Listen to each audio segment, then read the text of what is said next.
Good morning, everyone.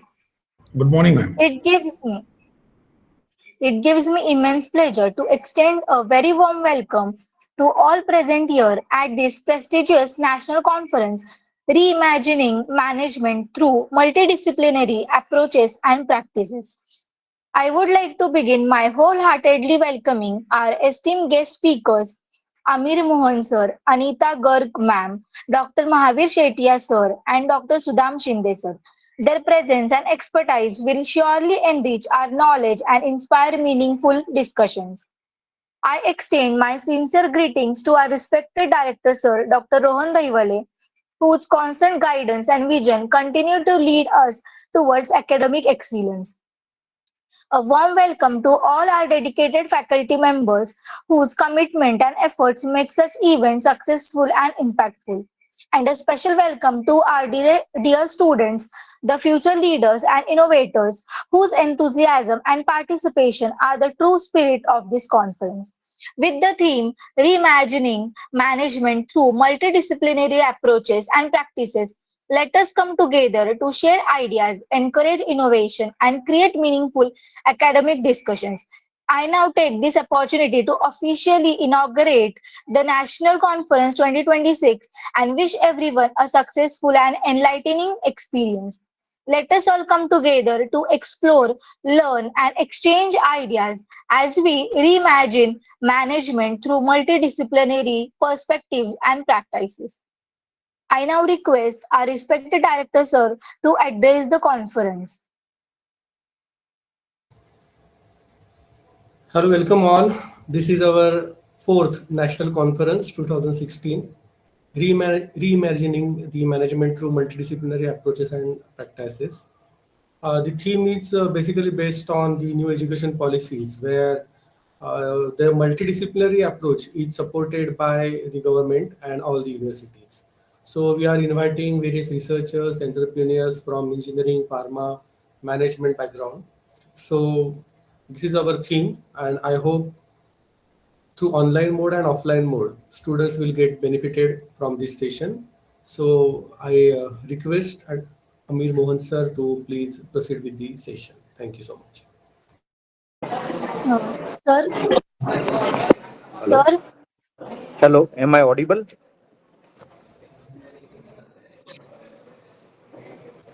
Yes, Amir sir. Welcome, sir. Thank you, sir. uh, uh, I'll director sir. Ha, just a Prachi second. madam. I Before will just starting the enable session, enable my uh, screen share. I would like to I would like to introduce our guest speakers. Okay, yes.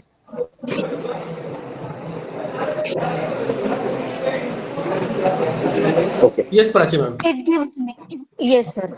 Thank you, sir. It gives me immense pleasure to introduce Amir Mohan sir, who is dedicated academician with over a decade of teaching experience in finance and financial services. Currently serving as an assistant professor, he has taught core subjects such as financial management, investment analysis, portfolio management, strategic management, and international finance at reputed institutions. He holds an MBA in finance from the University of Mumbai and is currently pursuing a PhD in finance to further strengthen his research expertise.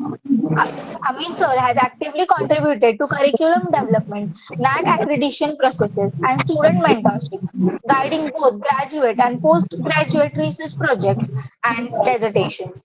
His research interest includes banking sector reforms, non-performing assets, and the impact of ICT on financial services. A UGC NET and SET qualified professional, he is committed to academic excellence, research innovation, and foster the analytical thinking among students. His work reflects a strong blend of theoretical depth and practical insights in finance and management. I welcome Amir Mohan sir, and now I request Amir sir to start with the session.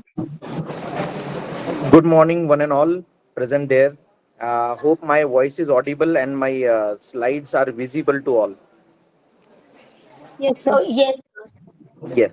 Okay. So the thing is, today I am very much happy to be in this particular session, which is having multidisciplinary approach for the research. So, Rajgad Institute of Management Research and Development, Pune, I congratulate the whole organizing team for giving such a good opportunity to all of us, those who are research enthusiasts and willing to share our ideas to get the input from even the academic leaders. And this particular conference, Reimagining Management through Multidisciplinary Approaches and Practices, when it has came to my desk, then I thought of giving something which is really related at present in the field of finance. So I have taken the topic of a fintech to go further in this particular session. So fintech is the merging the financial services, financial products in the digitized way, so that inclusivity, efficiency, lowering the cost will be there. But while doing that, what all things we need is online banking, AI driven finance, blockchain. These all technologies helping us. Nowadays, the data cost is lowered. Behavioral aspects of the customers of the bank and the financial services, they are most often using mobile laptop. Now the technology is not a bigger constraint for the country like India. So we can even make the larger landscape as an adopting the digitization and providing more and more services to the customer in the customized way. So fintech is such a topic which will create quite a good connect of a BFSI in recent trends. Now the entire shift of banking industry from giving generic plans, policies is now going into the customized way with the help of a blockchain technology, machine learning, and AI driven finance. So this is what fintech largely we understand that finance and technologies integration is a fintech, but that is very shallow meaning of it. The depth is fintech is having a quite a good end-to-end encryption through blockchain. Fintech allows supervised unsupervised learning, so that a pattern of the spending of the customers, investors pattern of the spending, and providing them a customized investment product or provide them the customized loan oriented product is something the depth of this particular ocean of the technology in the finance. So fintech is the future of the finance. So evolution of the fintech. Before even starting with this particular pointers, let me quote the HDFC 2.0 book written by Bandyopadhyay sir, which is been forwarded by Nandan Nilekani sir, who is the co-founder of the Infosys. So they have shared the journey of specifically one bank, HDFC, how 1990s they have brought the ATM, then 2006 how they merged IMPS, 2001 they have started with the IMPS chiller app, and then they evolved in the UPI payment services and all. That all online banking and digital banking's era. But going further, we are involved into such a banking products which are having chatbots, which are having even no banking physical facility, neo banking and all. So these era we as an India have seen rapidly changing. In 1970s, we were on the manual passbook making. From then, we'll being in the 90s, wherein the computerization, then ATMs, like that, the innovations has came up. But if we'll put this fintech adoption by the industry in the particular phenomena like fintech 1.0, 2.0, 3.0, so we need to understand 1866 to 67, we have started with the telegraph, ATMs, electronic fund transfer globally. Fintech 2.0, 1967 to 2008, talks about online banking, payment cards, and SWIFT. Fintech 3.0 talks about from 2008 mobile wallets, blockchain, AI, and digitization in lending, peer to peer lending, and such more innovations. So, the key components of the fintech is digital payment, that phone pay, Google Pay, Paytm, and many such app using UPI interface that is given by the NPCI, National Payment Corporation of India. We have evolved in a such a way that now most of the payment, even individuals are going with the digitized way only. Blockchain and cryptocurrencies is some technical topic that it's itself a bigger subjects, but let me just give you certain understanding. Cryptocurrencies maybe not much popular in India, but outside the country, like Western countries, are highly dependent on the cryptocurrency. Even the buying and selling, international trade is nowadays happening on the cryptocurrency. Then artificial intelligence in the finance is also one of the key component. Then peer-to-peer lending platforms, insurtech and regtech, regulations technology to comply with the RBI and the other institutions norms by the particular institution, financial institution, that is also been given there. Then major fintech technologies are artificial intelligence, blockchain, big data analytics, cloud computing, IoT. These all major fintech technology helps in fraud detection, chatbots to give the particular solution to the problem through AI. Blockchain helps in securing the decentralization of the transaction. Big data analytics helps in getting customer insights, their spending habits, their patterns, and then they are going for the analyzing the customer need and providing something very customized and useful for the customer. Cloud computing, scalable infrastructure, the data warehousing, the real-time data sharing is been done through the cloud computing. IoT, using smart devices and all. Nowadays you will be like amazed that even Aditya Birla provides the health insurance. They provides the smart watch. If you are covering every day 10,000 steps, then that smart watch will give that information to Aditya Birla, and next your premium will be having 30%, 40% discount on the base of your health data, how much you are trying to be healthy. And that is the integration of the devices with the data, and that enables insurance industry to generate lower premium for you, and even quite a good access of the information to the industry and give personalized product. This is one of the example that how this major fintech technologies is changing the life and changing the shape of the industry, how the operations were and how the operations will be. Application of this fintech uh, is in the mobile banking and digital wallet is the routine that every individual see in India. Online investment platforms are also there nowadays. Crowdfunding and peer lending platforms are also there. Insurance automation, the popular term is the insurtech, that insurance firms are using technologies for giving variety of the services to the customers, and not only providing the services like reminder of the payment or getting premium, right? It also helps in comparing the plans policies. It also helps in making customized offers. It also helps customer to get affordable and right product. That is very very important. And companies are getting fraud detection in insurance at much good faith is a primary principle, and that principle is supported through technology. Nobody can go for the generating bills nowadays, because your health and other things, the documents provided by you is carefully monitored and evaluated by the technology. So the level of fraud and level of giving fake claims and all is reduced. Risk management became very easy with insurtech for the insurance industry.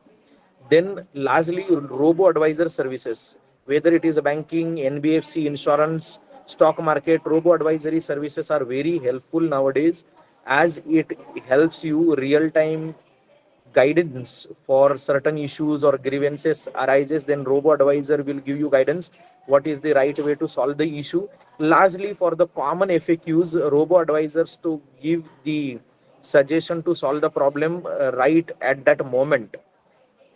Then advantage of a fintech is the faster transaction, reduced operational costs, financial inclusion, getting more and more. If you are knowing the technology, mobile phone, and how to deal with the laptop, you are sitting in the remote area, and but you are having internet connectivity and knowledge of handling the technology, then you can be the part of the financial ecosystem. You can access to the services of the financial institutions. So that level of financial inclusion is provided by the fintech. Improved customer experience, real time data access to the provider of the services, so they can provide some meaningful changes into plans policies to get good market share, create good revenue in a way that the benefit, affordability, and efficiency of that particular product should be given to the customer.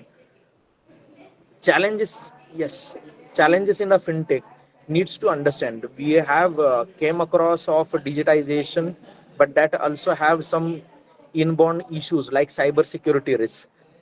Second one is regulatory compliance issues.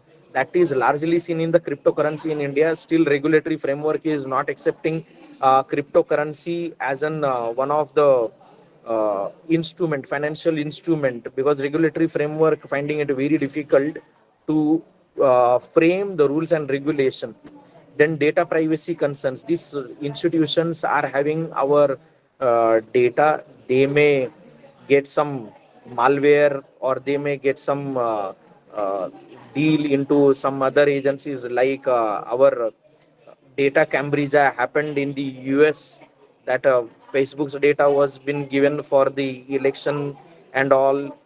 So it's maybe little bit irrelevant, but the data can be given by the institution. So the faith in that institution, and how that institution is authentic, and how that institution is carrying out this entire operation, because data, next generation, the war will be a data and information war only.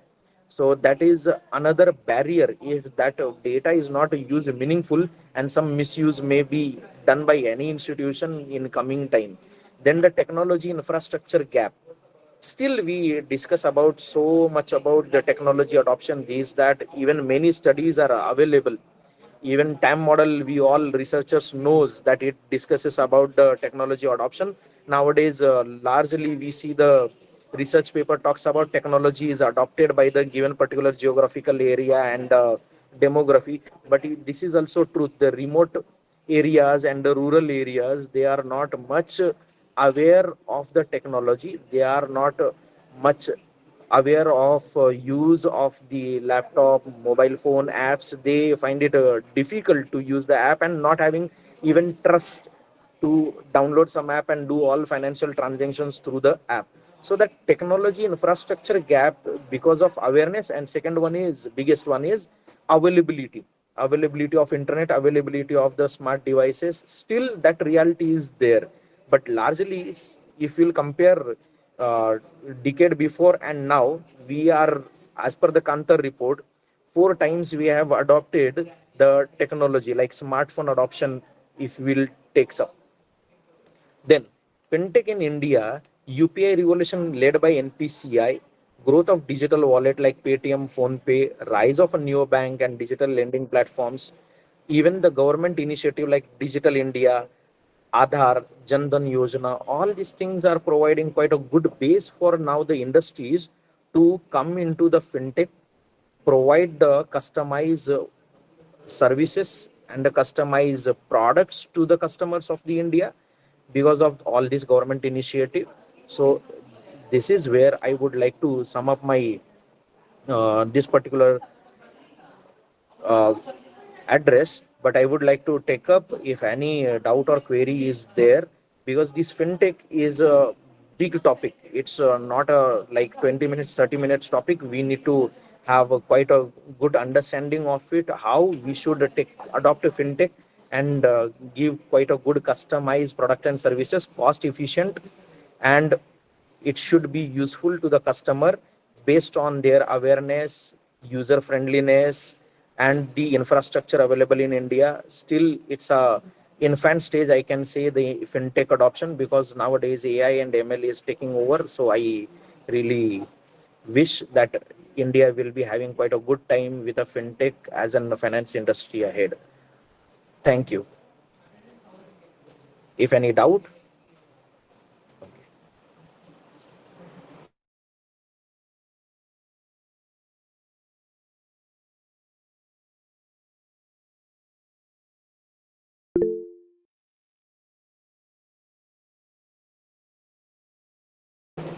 Is there is any query or doubt?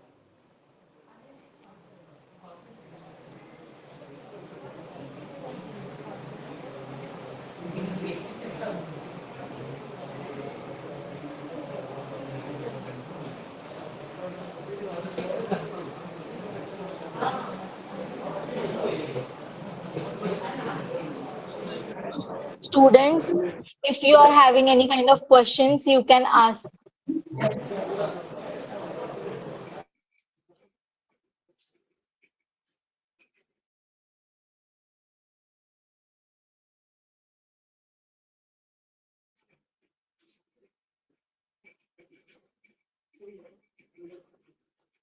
Thank you, sir, for your valuable insights and your guidance.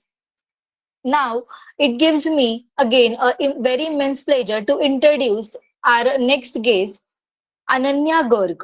Ananya Garg ma'am is a dedicated and versatile academic professional with a strong passion for teaching and research in marketing management. She is pursuing a PhD in marketing from MES Institute of Management and Career Courses, Pune, and holds an MBA in marketing from ICFAI Business School, Hyderabad. She also earned a BTech in electrical engineering from Sri Ramaswarup College of Engineering and Management, Lucknow.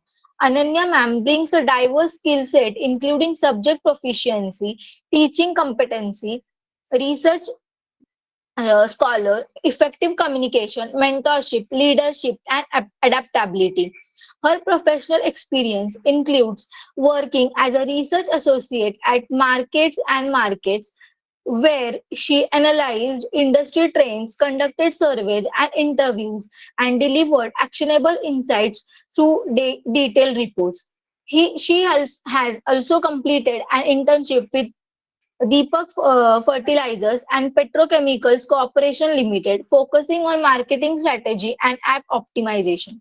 In her role, she delivers engaging lectures using innovative teaching methods, contributes to curriculum development and accreditation processes, conducts and publishes research, mentors students, and actively participates in academic and outreach initiatives. I now request Ananya ma'am to start with the session.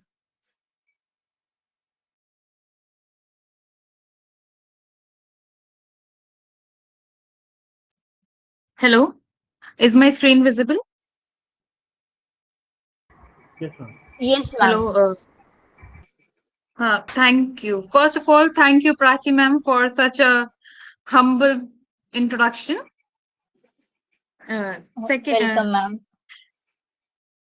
ma'am. good morning to all the respected dignitaries, distinguished guests, fellow academicians, researchers, and dear students. It's a great honor and privilege to be a part of this national conference on the theme Reimagining Management through Multidisciplinary Approach and Practice. I extend my sincere gratitude to the organizing committee for providing me with this valuable opportunity to share my thoughts on such a relevant and contemporary topic. I hope this session will encourage the meaningful discussion and provide useful insights for all of us as educators, researchers, and future leaders. Thank you, and let's begin.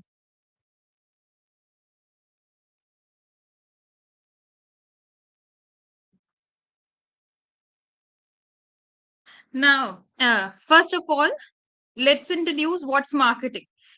Marketing, it refers to the promotion of products, services, and brands. And in that whole marketing perspective, there is a small role of digital marketing, but now it has taken over the whole marketing as a concept from last COVID because traditional marketing methods were not useful at that time. So from 2019 onwards, this digital marketing has taken a great, huge role in the whole marketing process. And in that digital marketing, there is a useful tactic known as influencer marketing. We'll see if it's in further slides. First of all, let's discuss what is digital marketing.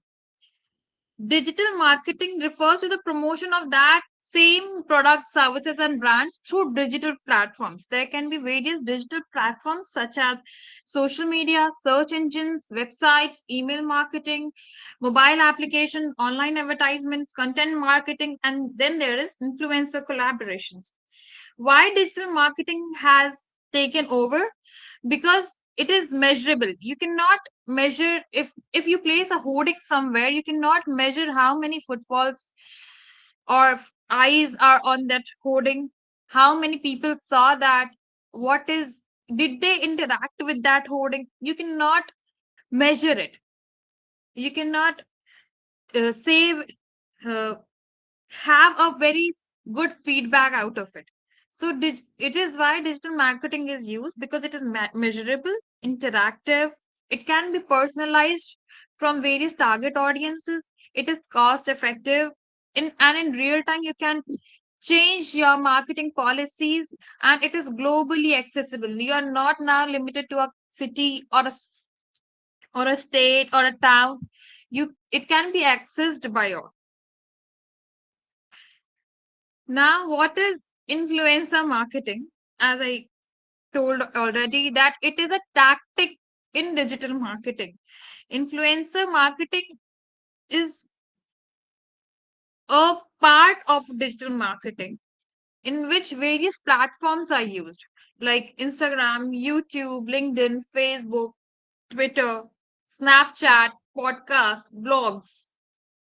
Like anything and everything you can fit on your laptop, it can be used in influencer marketing.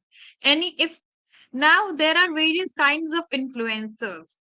In Influencers are the people who influence the consumer or the customer of your product, services, or brand. Nowadays, influencers have a very strong presence and very strong influence over their target platforms, on their target audience on the various platforms. Now there are four types of influencers. Mega influencers. Mega influencers include celebrities. Then there are macro influencers who have a huge number of followers.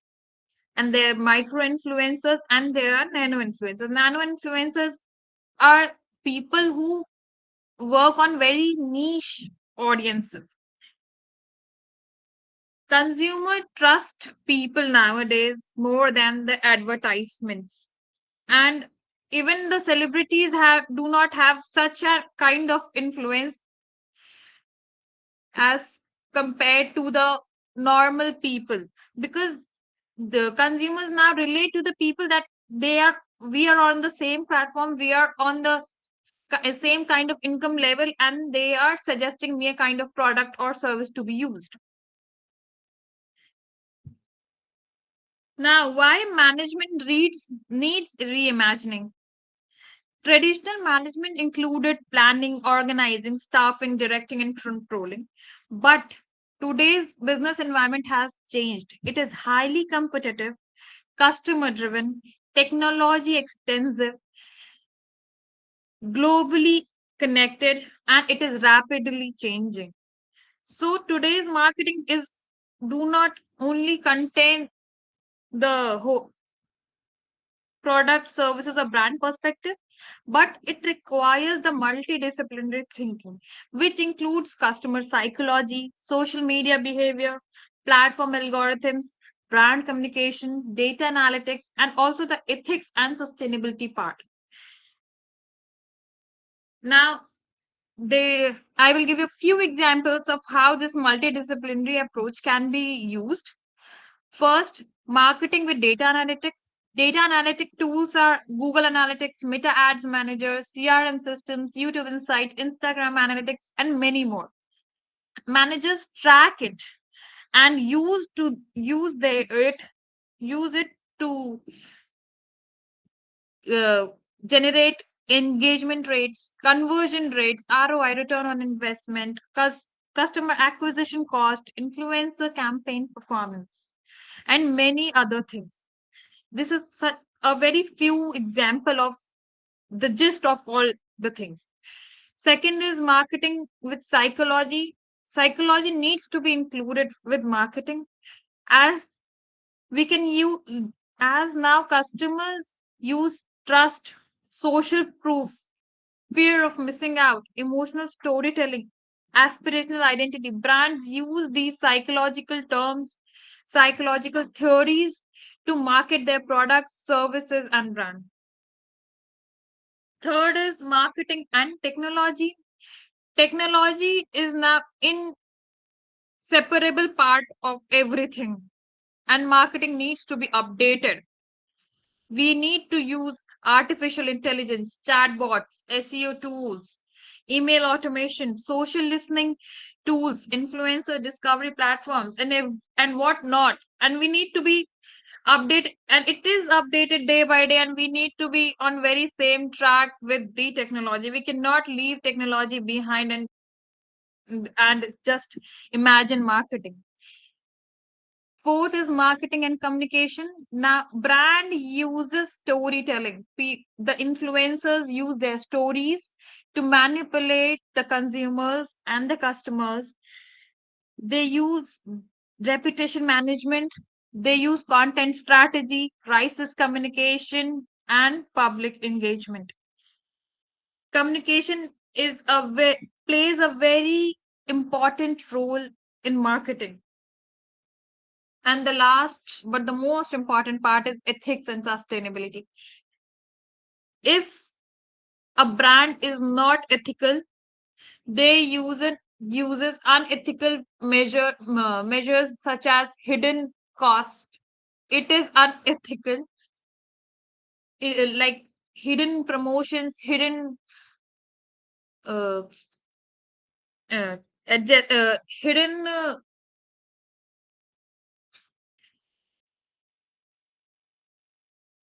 hidden conditions and all. It is unethical. They need to be honest endorsements. Celebrities do not nowadays do not uses honest endorsements. That's why they are losing their influence. Paid partnership transparency. Customers and consumers are now very aware that there are paid partnerships, and they need to be known about it. They need to be brands need to be very transparent about it. Data privacy is now such a huge problem, or we say a thing to be managed.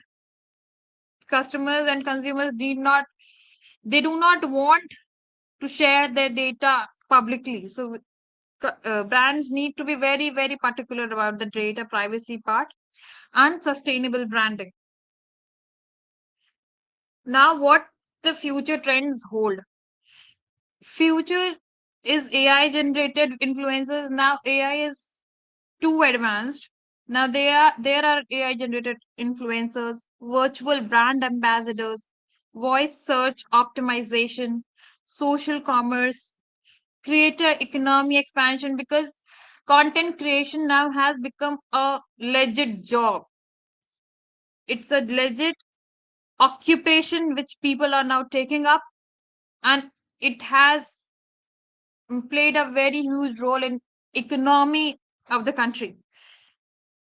Performance based influencer partnership, sustainable digital branding. Now future manages now the thing is future managers needs to be updated. They need to adapt this multidisciplinary approach, and they cannot leave any of the aspects. They need to be become strategic thinkers, data interpreters, ethical leaders, technology adopters, relationship builders. None of these pointers a manager can leave now. Conclusion: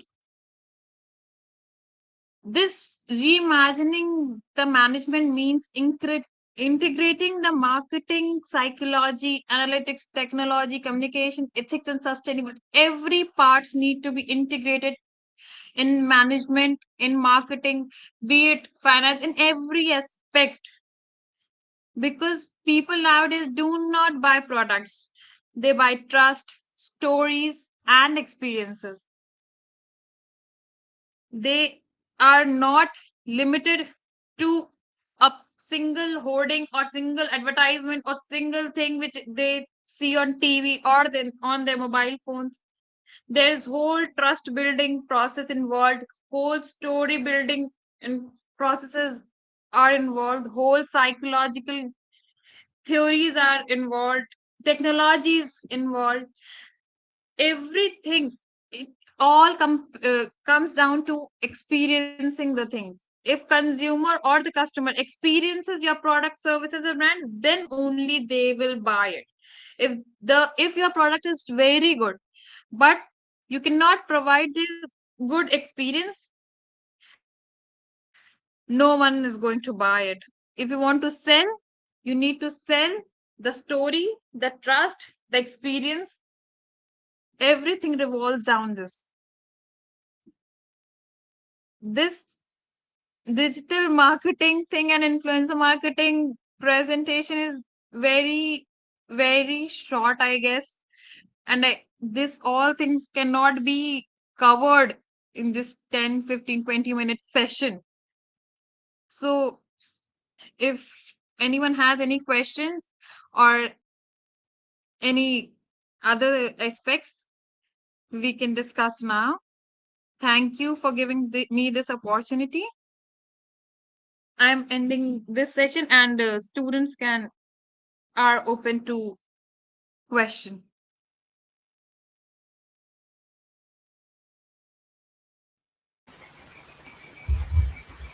Hello, ma'am. Uh, Yes, I'm Rahul Kasbe, and I yes, have a question.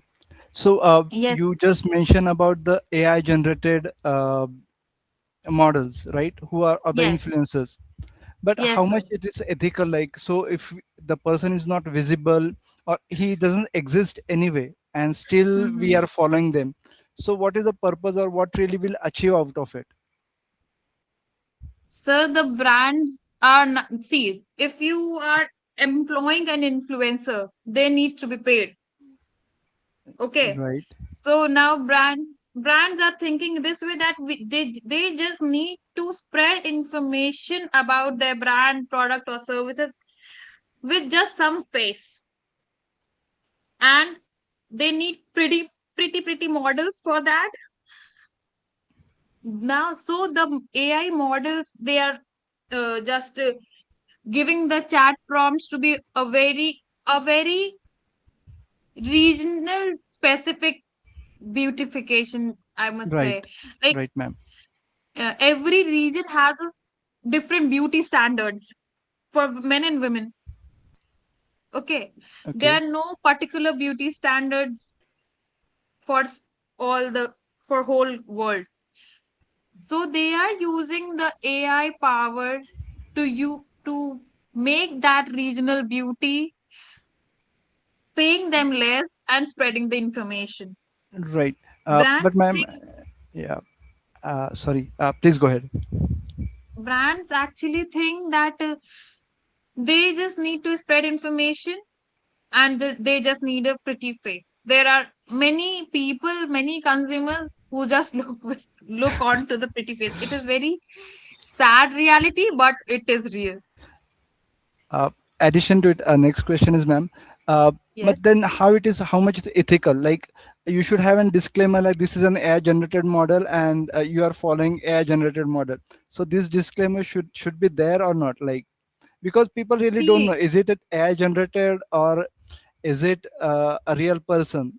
And people should know, right? It is AI generated, so they can take an proper decision, right?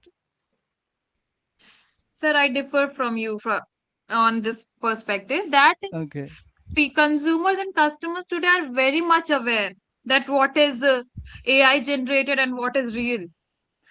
They know because mm, there is information available. The whole Google is present.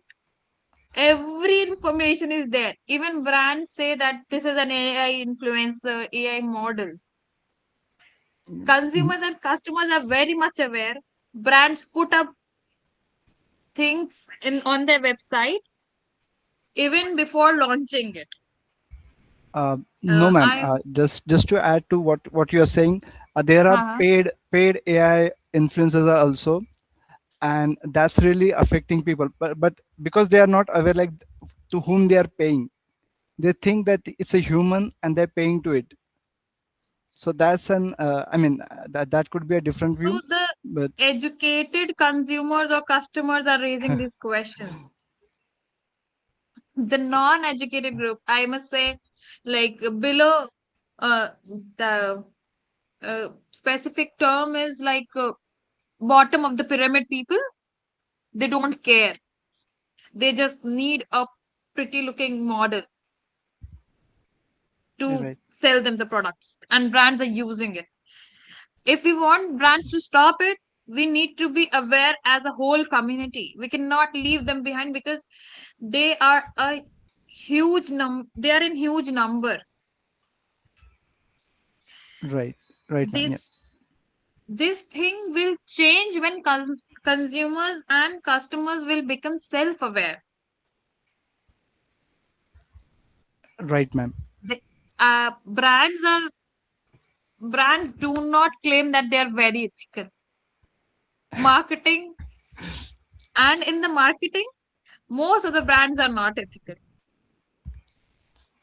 Uh, And that's why we are educating future marketeers to be ethical, to raise these kind of questions towards the brands, to raise awareness to the consumers and the customers.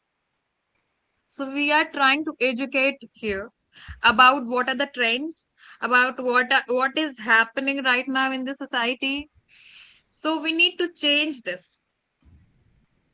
right, And AI influences as of now is not a in a huge number, but yes, the trend has started. So if we want, uh, but the thing is also that brands face a difficulty to manage the real influencers. Real influencers have different kind of conditions, like they r- don't have time, they need a certain amount of money, they will do only the paid promotions, they're not willing to do the honest promotions. That's why this is that's also a reason why AI influencers are booming. okay, yeah. And Thanks, ma'am. there are influencers who do not want to show their face. They are honest about the opinions, but they do not want to show their face. Right, So there are things that needed to be taken care of. yeah. Thanks, ma'am, for sharing this information. It is really informative for everyone, and I think we should know the future technologies which are coming and how really we can use them to and greatest at most ethically to possible. But yes, thanks for this wonderful session, ma'am. Thank you, sir. Any more queries or questions?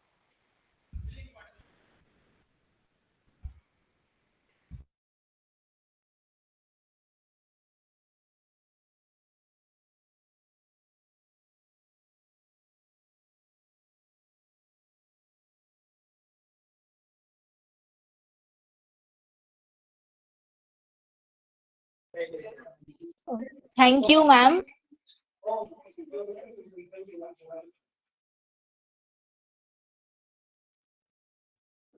Thank you for the opportunity, Prachi ma'am.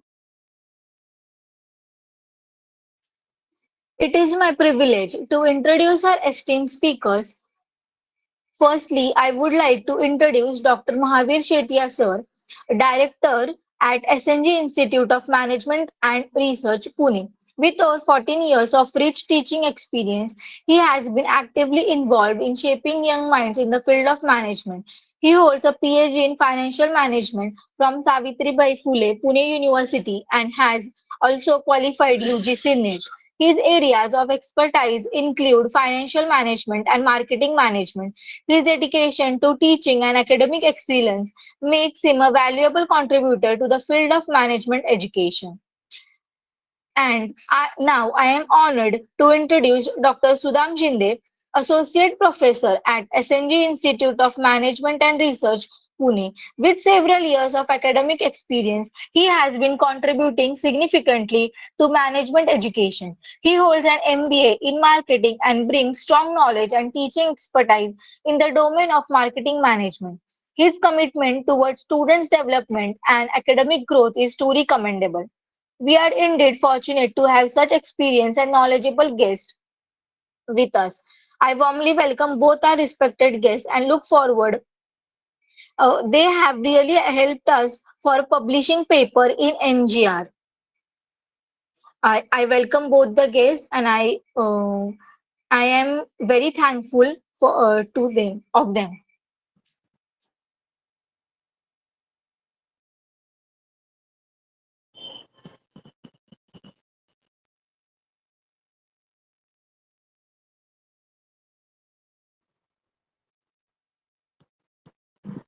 I request Mahavir Shetia sir and Sudham Chinde sir to guide us. Thank you, madam, for the introduction. Uh, I am very thankful to Dr. Rohan Dahiwade, sir, in charge director of Rajgad Institute of Management and Research, for inviting me for the National Conference 2026, which is on the theme Reimagining Management through Multidisciplinary Approach and Practice. I wish him and all the team best of luck and a great future prospect. Thank you very much. Thank you so much, sir.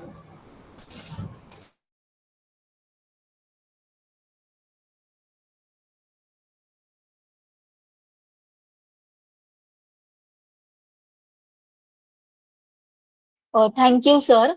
I now request Sujit Tambe sir to present their paper.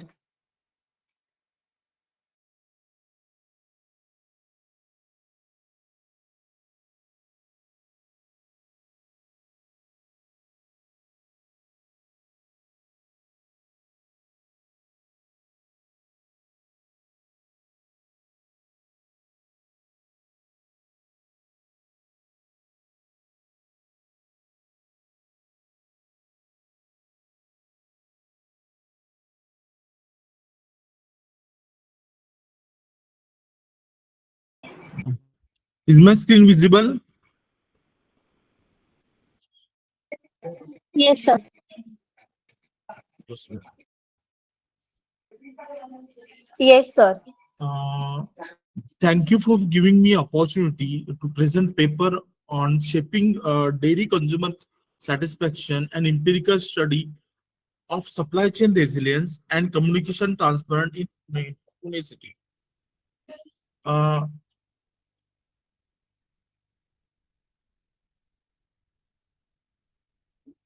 okay, we are three authors. Myself, Sujit Subhash Thambe. My co-author is Rohit Vilas Rathod, and uh, our student Shawnee Bhosle. So first,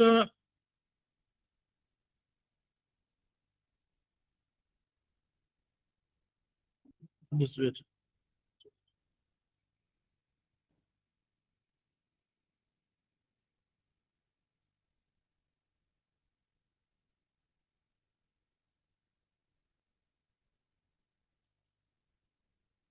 Screen is not moving.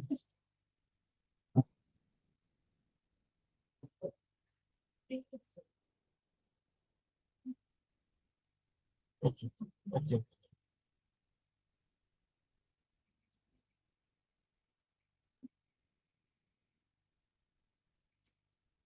Okay. Firstly, introduction of the research paper. The dairy the dairy industry in Pune city is high velocity market driven and rapid urbanization and growing health conscious population. It features diverse ecosystem, cooperative science, and private players where supply chain resilience and transparency are critical for success. The dairy industry in Pune represent vital segment of urban food system characterized by high demand, high demand and complex logistical requirement. This study titled Shaping Dairy Consumer Satisfaction, an empirical study of supply.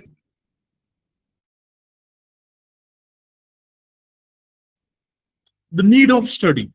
Rising demand in Pune dairy sector has intensified supply chain complexity, frequently leading to stock out and inconsistency in quality. There is urgent need to understand how this logistical disruption and communication gap trigger brand switching. This study evaluate the nexus between supply chain resilience and transparency to provide stakeholder with strategies for sustaining consumer loyalty. Literature review, there are some few papers we are used. First one is the Mazen Ahmad 2022. It identifies supply chain performance and foundation driver of organization success. Transparency built by Ebinger and Omondi 2020. It's argues the transparency is the vital bridge between the product line and consumer as a safety by Kendrill 2026 report 95% of consumer view brand trust as a paramount. The fourth paper which is used as a in research, value conscious shift by Kumari. It observes the urban consumers are increasingly value conscious and will pay premium for guaranteed freshness. The gap analysis. Previous literature often treats supply chain resilience and communication transparency as independent silos. The most research focus on dry supply chains, neglecting unique challenges of short shelf life dairy product. Dairy product are perishable. There is lack of empirical evidence regarding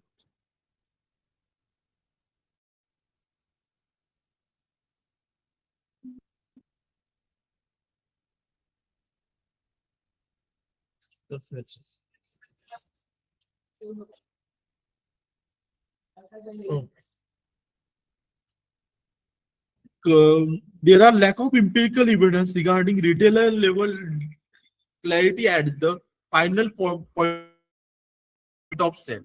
The current model failed to show the transparency can act as a buffer, mitigate switching behavior during the disruption. This is the gap analysis. So we frame accordingly research question. To what extent does the reliability of supply chain in terms of measure by availability, delivery time, quality consistency, and product integrity impact overall customer satisfaction with dairy product? Second, to what extent the dairy clarity of retailer communication regarding the product availability and freshness influence at the consumer trust in dairy products? The third research question is, to what extent do supply chain inefficiency, shortage and brand availability influences consumer perception and product quality and price sensitivity in the dairy industry? The fourth research question, how do supply chain disruption and product quality inconsistency influence the consumer brand switching behavior and overall brand trust? So accordingly, we developed the research objective. First one is to examine relationship between the supply chain efficiency and specifically focusing on availability and product quality and the level of consumer trust and satisfaction in the dairy retailer market. Second objective is to evaluate impact of transparent information, just like pricing, availability, and expiry date on building trust within retailer dairy sector. The third one is the to analyze the correlation between the dairy product availability and the consumer satisfaction regarding freshness and price stability. The fourth objective is to analyze the impact of supply chain supply issue, unavailability and quality delays on consumer purchasing decision and the propensity to switch brand. These are the hypotheses we develop. First one is there is significant positive relationship between the consistency of dairy product availability, quality and overall customer satisfaction. Second one is there is significant positive correlation between the clarity of retailer communication and level of consumer trust in the dairy product. The third hypothesis is there is significant positive correlation between the frequency of supply chain shortage and consumer dissatisfaction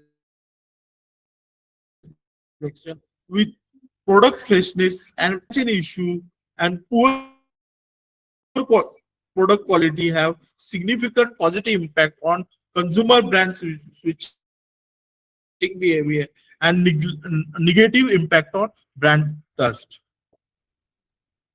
About research methodology, the research methodology for this study employs quantitative approach focusing on dairy consumer landscape within the Pune city. To achieve the balance between statistical rigor and practical reach, a random sampling techniques was utilized to select 172 respondents, ensuring representative of cross-section urban population. This this was supplemented by the convenient sampling to facilitate data collection and high traffic retail points and cooperative milk booth. The research instrument was the structure questionnaire using 5-pointer Likert scale. The entire data collection process was counted over the duration of 2 months, allowing the comprehensive capture of consumer sentiment during this standard market cycle. Data analysis statistical test use are Cronbach alpha, composite reality CR, average variance extracted, Pearson correlation, Pearson rank correlation, and multiple linear regression. Composite reality and also chi-square for test for independence. First, we check the reliability, validity, and normality. Inconsistency, the hypothesis H2, H3, and H4 shows the satisfactory reliability. The validity also for H2, H4 meet convergent validity criteria, CR value more than 0.7 and AVE value more than 0.5. But here the bottlenecks come, refinement needs. In hypothesis 1, availability versus quality showed lower reliability, Cronbach alpha value 0.528, and marginal validity suggesting need for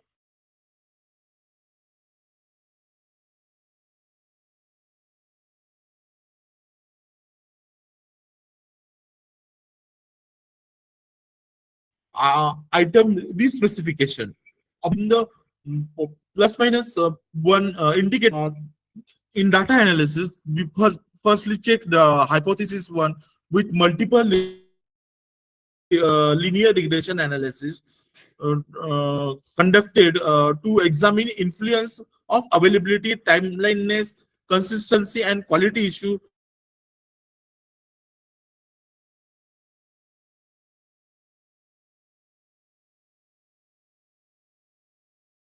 between consistency of dairy product, availability of quality, and overall customer satisfaction. We use multiple regression model. So R square value is about 0.68. Adjusted R square is about 0.66. Here we check F statistics is around 98.44 and P value is around less than 1.0 into 10 raised to minus 6. The result shows that null hypothesis is rejected and hypothesis H1 is supported, confirming the service quality dimension have significant positive impact on satisfaction. The key findings from this hypothesis are: product consistency emerged as the most influencer factor, emphasizing that maintaining uniform standard in critical for Pune dairy supply chain. Improvement in delivery timeliness, in reduction in quality related issue, just like spoilage, are direct catalyst for enhancing customer experience. The corrective measures for multicollinearity were applied, ensuring reliable coefficient estimate and strengthening the validity of the finding. The hypothesis 2. Here we find out relationship between how retailers and communicated and the resulting consumer trust was examined using Pearson correlation analysis. The hypothesis 2 is there is significant positive correlation between the clarity of retail communication and the level of consumer trust in dairy product. The null hypothesis is there is a significant relationship between the clarity of retail communication and the level of consumer trust in dairy product. Here, the Pearson correlation value is 0.747, which is strong positive correlation. P value is 5.67 into 10 raised to minus 32. That is statistical significant less than 0.01. Sample size is around 172, adequate for correlation analysis. The null hypothesis is rejected and hypothesis 2 is supported, provides significant link between communication and clarity and trust. We attach a scatter probe plot in a research paper that confirms a clear upward slope indicating that retailer communication improves, consumer trust level rise proportionally. The current average communication score is around 3.31 out of 5. That means 66.2, suggesting substantial room for retailers to further bolster the trust and better transparency. The Cronbach alpha value is 0.881. This construct demonstrated excellent internal consistency. Just wait.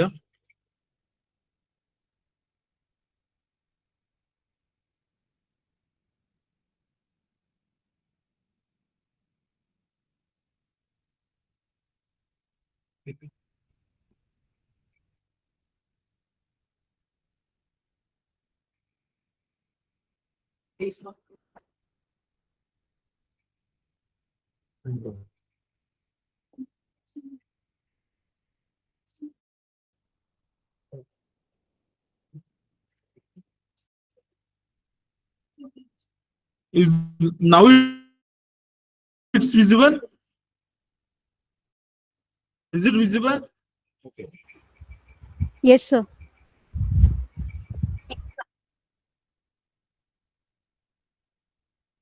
The hypothesis 3. The hypothesis 3 is based on Pearson rank correlation. That's evaluate how logistical disruption influence the consumer perception and price and freshness. The hypothesis 3 is there is significant positive correlation between the frequency of supply chain shortage and consumers' dissatisfaction with product freshness and price fluctuation. The null hypothesis is there is no significant relationship between the frequency of dairy product shortage and the perceived freshness quality of the product available to consumer. Here we use Spearman row value, shortage versus the price fluctuation. The p-value is around 1.99 into 10 raised to minus 18, showing strong relationship. And shortage versus freshness issue. The Spearman row value is 0.5494. The p-value is around 5.95 into 10 raised to minus 15, which is moderately strong relationship. From the data analysis, the null hypothesis is HO is rejected and H3 is supported, concluding that the shortage in supply chain are significantly linked with dissatisfaction with price and quality. The positive value of Spearman row value 0.6033 and 0.5494 indicates that frequency of shortage increases. Consumer reports of price issues and poor product quality rise proportionally. The 54.94 correlation suggests that the supply chain delays likely lead to older stock reaching retail point, directly compromising the product integrity. The supply instability acts as a primary driver of cost volatility for the consumer, with 60.33 links to price dissatisfaction. Hypothesis 4. Here we use Spearman's rank correlation and chi-square test for independence for frequency. Spearman rank correlation for strength, to check the strength. The hypotheses are supply chain issues and the poor product quality have significant positive impact on consumer brand switching behavior and negative impact on brand trust. The null hypothesis is there is no significant relationship between supply chain issue in terms of unavailability and quality delays and consumer brand switching behavior. Firstly, we will determine the Spearman rank correlation. Supply issue with brand switching.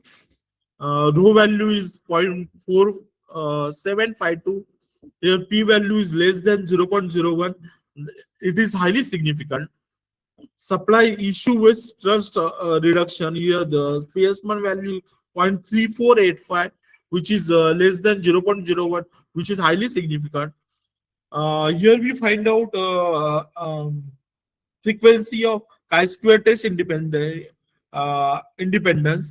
The relationship between supply issue and brand switching is chi-square statistics is 174.8969.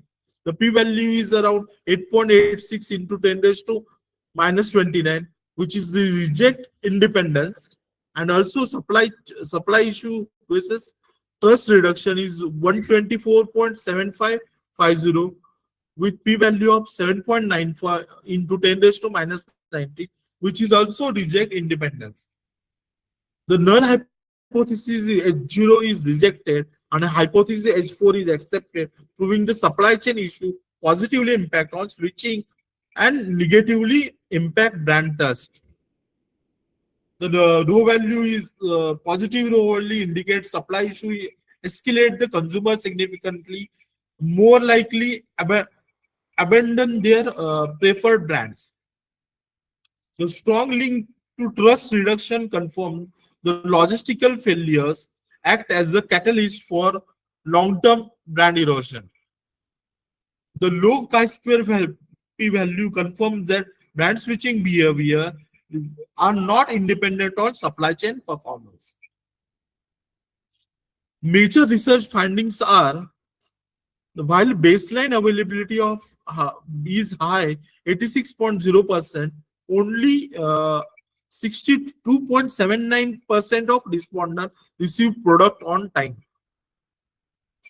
The product integrity is only 43.02% of consumers reported lack of quality issues like spoilage, marking a major concern. Then trust erosion among the facing frequently supply issue, trust deficit jumped to 72%. Consumer churn, 56% of consumer experiencing significant supply issues actively switch the banks.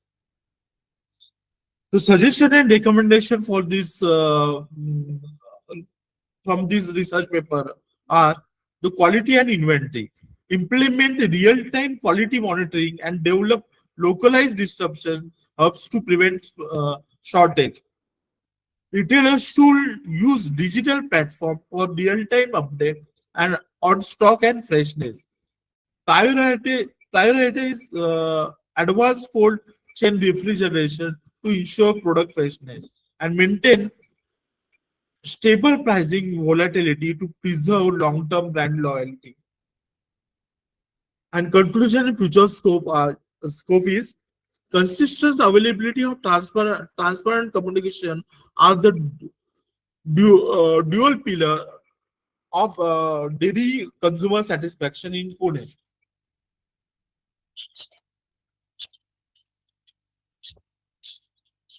The further scope of research, research could be expand this study by exploring the impact of digital supply chain integration, such as IoT-enabled real-time tracking on customer trust in Pune, investigating how emerging technology mitigate perceived quality would provide deeper insight into modernizing traditional dairy disruption framework for resilience.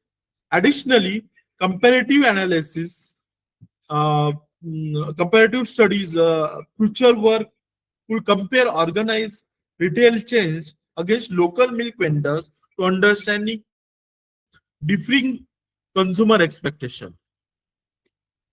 The references are these are the references we use while writing the literature review and also research paper. Uh, so thank you for giving me opportunity to present research paper in national conference. If you have any question, then you can ask me.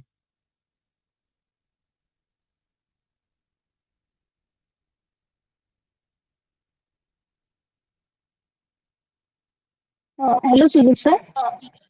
Yes. I have a question. What is the biggest problem you identified in dairy supply chain, and what practical solution you would be like to give to the companies?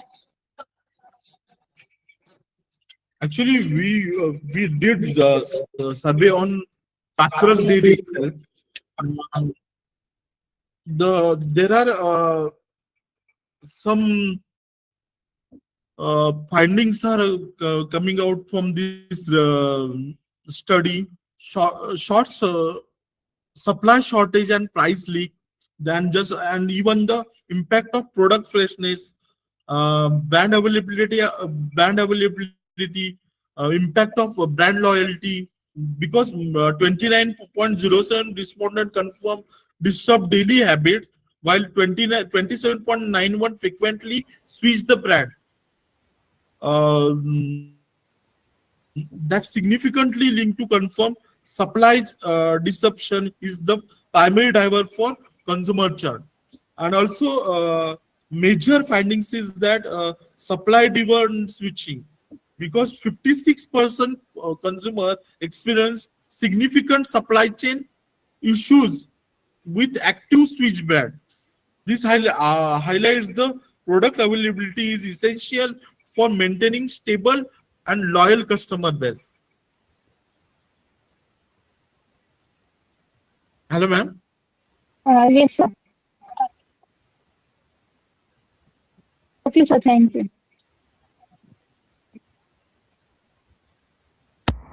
Yes, Batman.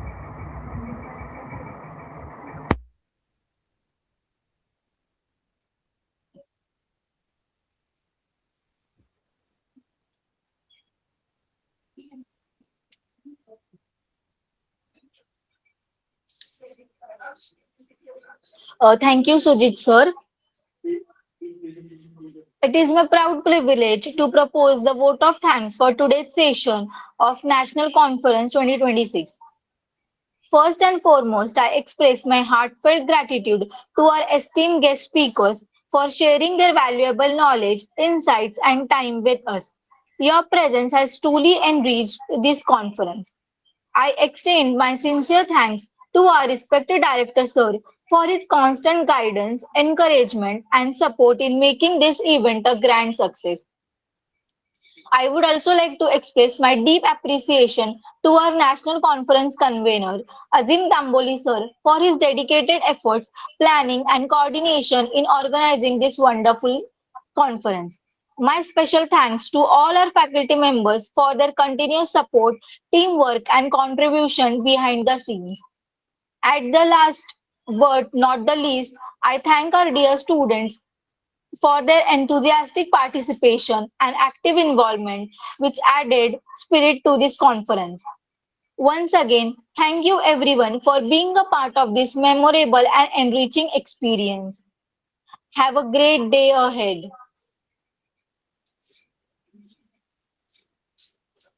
Thank you everyone.